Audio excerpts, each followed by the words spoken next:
Sir, आज गांव एरमा में आपकी तरफ से आज़ादी की अमृत महोत्सव कार्यक्रम किया गया है नेहरू केंद्र के बैनर तले। तो क्या संदेश देना चाहा है लोगों को, क्योंकि क्या कहना चाहिए इस मुद्दे को लेकर?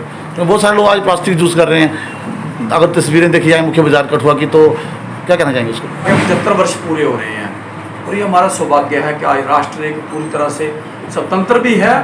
और मैं ये कहूँगा कि जिस संस्कृति को, जिस सभ्यता को हम प्रेम करते हैं, वो अपने परम अरूज पर जा रही है।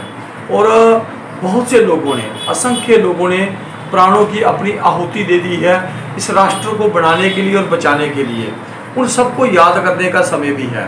उसके साथ साथ लोगों को ये बताने का भी एक आज एक समय था कि भाई जहाँ लीडर मजबूत होता है, जो राष्ट्र अपनी सांस्कृतिक वैल्यू से जुड़ा रहता है, वही राष्ट्र अल्टीमेटली टिकता है। अफगानिस्तान का एग्जाम्पल आपके सामने है।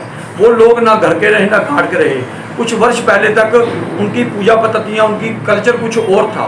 जब उन्होंने अपना कल्चर बदला और मारकाट का कल्चर अपनाया, तो उसके बाद ये हो गया कि वहाँ एक ही धर्म के लोग हैं, लेकिन वो भी एक दूसरे को मार रहे हैं। और भारतवर्ष में सब लोग सुख चैन से रह रहे हैं। यहाँ संविधान का राज चल रहा है। और जो लोग देश विरोधी थे, जो देश विरोधी ताकतें थी, आज उनको निस्तानाबूद किया जा रहा है। चाहे वो हमारे श्रीनगर में पत्थरबाज हो, चाहे वो उग्रवादी हो, चाहे वो अलगाववादी हो, चाहे वो JNU वाले एंटी नेशनल गैंग हो, इन सबको आज सजाएं दी जा रही हैं। तो इसका कहने का तात्पर्य यह है कि आज एक बहुत जो एक बड़ा हमारे लिए पर्व की बात है। और ये भी कहूँगा कि उस साथ साथ हमने एक नेहरू युवा केंद्र के बैनर के तले कुछ बच्चों को एक अपने सम्मान पत्र भी बांटे हैं। जो बच्चे जो अच्छे नंबर लेकर आए हैं, जिन लोगों ने कुछ खेल कूद में अच्छा योगदान दिया है, ये है एक मिक्स कार्यक्रम हमने रखा था। और एक थोड़ा सा धन्यवाद भी किया हमने हमारे स्थानीय सांसद डॉक्टर जितेंद्र सिंह जी का, कि उनके प्रयासों से इस क्षेत्र में बहुत ज़्यादा विकास। आपको पता, आपका नगरी का क्षेत्र है, पंडोरी आपके बिल्कुल पास है।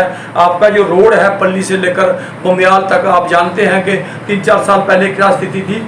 तो एक आदमी ने इस इलाके का पूरा कायाकल्प किया है। और ये कायाकल्प इसलिए हुआ कि आज एक राष्ट्रवादी सरकार, आज बच्चों को इतनी ज़्यादा स्कॉलरशिप दी जा रही हैं, इतनी ज़्यादा स्कीमें हैं बेरोजगार लोगों के लिए। और 9 महीने का पहले, 8 महीने का पहले राशन दिया गया, 8 महीने का अब दिया जा रहा है। ये सब चीज़ें, वैक्सीन मुफ्त दी जा रही है, आपको पेंशन दी जा रही है, सिलेंडर दिए जा रहे हैं। और ये सब चीज़ें जो हैं, और 5-5 लाख का इंश्योरेंस दिया जा रहा है। और इसलिए जो जितने विकास के काम है, मेडिकल कॉलेज हो, वो मैं बड़ी बार चीज़ें बोलता हूँ। आज पुलों की एक श्रृंखला हो, आपका एक ड्राई पोर्ट हो, और जो अपना ये एक बड़े बड़े जो प्रोजेक्ट हैं, जैसे वाटर स्पोर्ट्स के प्रोजेक्ट हैं, जो हमारे रिलीजियस स्थान हैं, धार्मिक स्थान है। मैं कल उस पे ऊपर एक प्रेस कॉन्फ्रेंस कर भी रहा था कि धार्मिक स्थान है, जैसे चंचलो माता का स्थान है, वहाँ भी 65 लाख रुपए दिया गया। और भी जैसे हमारा गगवाल का मंदिर है, वहाँ 1 करोड़ दिया गया। हमारा जसरोटा का वादा मंदिर है, वहाँ 2.5 करोड़ रुपए दिया गया, वहाँ लोगों की सुविधा के लिए दिया गया। तो मेरा कहने का मतलब, कभी ये चीज़ें पहले हमको मिलती नहीं थी। तो आज कहीं ना कहीं जो राष्ट्रभक्त लोग हैं, उनका कहीं ना कहीं एक सम्मान किया जा रहा है। आपने अभी कहा है कि अपने बयान में कि रोज़गार भी दिया जा रहा है। तो एक बड़ा आरोप अभी सामने आया कि जिस तरह से आपने 5-5 किलो जो मुफ्त राशन की एक सुविधा जो शुरू की थी, तो कुछ नेताओं का जो कहना था कि जो बीजेपी है वो विज्ञापन ज़्यादा करती है और खर्च जो कि वो कम करती है। कोई भी कारण, जिस तरह से आपने राशन बांटा है, तो बैग पर माननीय प्रधानमंत्री मोदी जी का फोटो क्यों? अगर उस योजना को छोड़कर अगर रोजगार की बात की जाए, तो उनका आरोप है कि आप इस स्कीम पर इतना पैसा खर्च किए जा रहे हैं कि लोगों को मुफ्त राशन की बजाय अगर लोगों को रोजगार देने का काम करें तो वो बेहतर होगा। तो उसको लेकर क्या कहेंगे? देखिए, जब एक आदमी भूखा होता है, जब एक आदमी भूखा होता है ना, तो अन्न का स्वाद जो है ना, वही बता सकता है। जो कहते हैं ना, बंदर क्या जाने अदरक का स्वाद, जिसे है ना, वो तो वो चीज़ है जिन लोगों को ये नहीं पता। राहुल गांधी को एक बार किसी ने पूछा कि लोगों को अन्न नहीं मिल रहा, तो उसने बोला ब्रेड क्यों नहीं खाते, बिस्कुट क्यों नहीं खाते। जिनको अन्न में और भोजन में जो बिस्कुट में अंतर नहीं पता, जो फैक्ट्री में आलू पैदा करते हैं, ठीक है ना, जो मशीनों में पैदा करते हैं, उनको अंतर। ये कांग्रेस की नस्ल ही ऐसी है, उनको समझ कभी नहीं आ सकती। और ये अन्न की योजना, मैं बताऊं, कोरोना काल में लोगों के पास काम नहीं था। अगर उनको अन्न, मैं तो कहूँगा जो ऐसी बात बोलता है वो तो देशद्रोही है, वो लोगों का भी विरोधी। लोगों को भी उसके ऊपर विचार करना चाहिए कि वो क्या बोल रहा है। एक गरीब आदमी जिसके घर में 2 अन्न का एक दाना नहीं है और दिहाड़ी नहीं लग रही, उसके बच्चे क्या खाएंगे?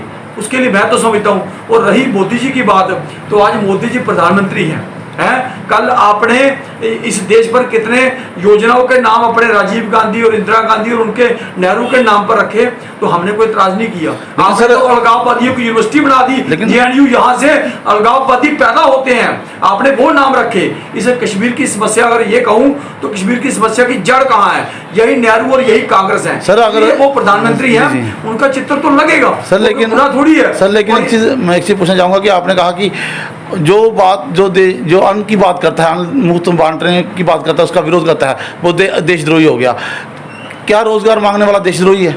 बिल्कुल नहीं, मैं कहता हूँ वो तो समान कर रहा हूँ, वो देशद्रोही रोजगार ही मांग रहे हैं। मैंने ये नहीं कहा, मैं कहता हूँ अन्न, ये क्यों बोलना कि अन्न को बंद कर दे, ये बोलो ना कि रोजगार। आज पता है आपको स्कॉलरशिप में आप कभी भी किसी भी डिपार्टमेंट में चलिए, बैंकों में आपको बिना गारंटी के लोन मिल रहा है। मेरे साथ चलिए, अभी मैं बोलूंगा, कम से कम मेरे सामने कोई 20 लोगों ने मेरे मोहल्ले के पास ऑटो ले लिए हैं, उन लोगों ने हैं, वो सब्सिडी में 35, 40, 50% सब्सिडी दी जा रही है किसानों को। आपको पता है कि कितना ज्यादा सब्सिडी दी जा रही है हर एक इलाज में, चाहे वो उनका सोलर पंप हो या और चीजें इक्विपमेंट्स हैं, ये क्या पहले दी गई क्या? तो मेरा कहने का था, आज जो किसान आंदोलन, झूठा आंदोलन चल रहा है, आज कितनी रिक्रूटमेंट हुई है, उस किसान को जाके पूछिए। आपका तो अन्नदाता इलाका है, यही आपके पास किसान रहते होंगे। रिक्रूटमेंट मंडियां यहाँ नहीं बनती थी, सेब की मंडी बनती थी, लेकिन यहाँ गंदम की, कणक की गंदी नहीं दी जाती थी। और वहाँ मैं बताऊँ, जिस तरह से कोरोना काल में मैं बताऊँ, सैनिटाइजर, जो अपना ये जो अपने मास्क, ये ऑक्सीजन के प्लांट, ये कहीं थे नहीं। आज मुफ्त वैक्सीन ये कभी हमको नहीं मिलती। तो मेरा कहने का मतलब यह है, अगर मोदी जी कोई देश बताइए जो मुफ्त में वैक्सीन लगवा रहा हो, हम लगवा रहे हैं, तो ये जो काम करेगा उसका नाम भी तो। पिछले दिनों अखिल भारतीय विद्यार्थी परिषद के छात्रों पर लाठीचार्ज किया गया। हालांकि माना जाता है कि अखिल भारतीय विद्यार्थी परिषद के जो सदस्य हैं वो भाजपा का कहीं ना कहीं उनका भिन्न अंग माना जाता है। तो अगर केंद्र सत्ता इस समय मौजूद है आपके प्रदेश में, तो क्या अब अखिल भारतीय विद्यार्थी परिषद हो, चाहे वो कोई स्टूडेंट यूनियन हो, उस पर लाठीचार्ज किया जाएगा? देखिए, उसको लेकर क्या कहेंगे? आपके सवाल में ही मेरा जवाब है। जी बताइए। जो लोग ये कहते हैं कि जो आज का एलजी का गवर्नमेंट चल रही है, ये भारतीय जनता पार्टी चली, तो इसका ये नहीं, केंद्र सत्ता की बात कर रहा हूँ। केंद्र सत्ता का कहीं ना कहीं जहाँ दखलंदाजी है, क्योंकि जब प्रदेश जी ड्यूटी हो जाएगी तो अधिकारी सारे हमारे बीजेपी के कहने से ही या केंद्र सरकार के कहने से ही मान रहे हैं, तो वो नहीं है, पोलिटिकल विंग है हमारा। तो फिर आप इसको लेकर क्या कड़ी निंदा करते हैं, जो लाठीचार्ज हुआ है? क्या मांग करते हैं गवर्नर साहब से कि उन पर कार्रवाई की जाए जिन लोगों ने लाठीचार्ज किया विद्यार्थियों पर? क्या आपकी मांग है?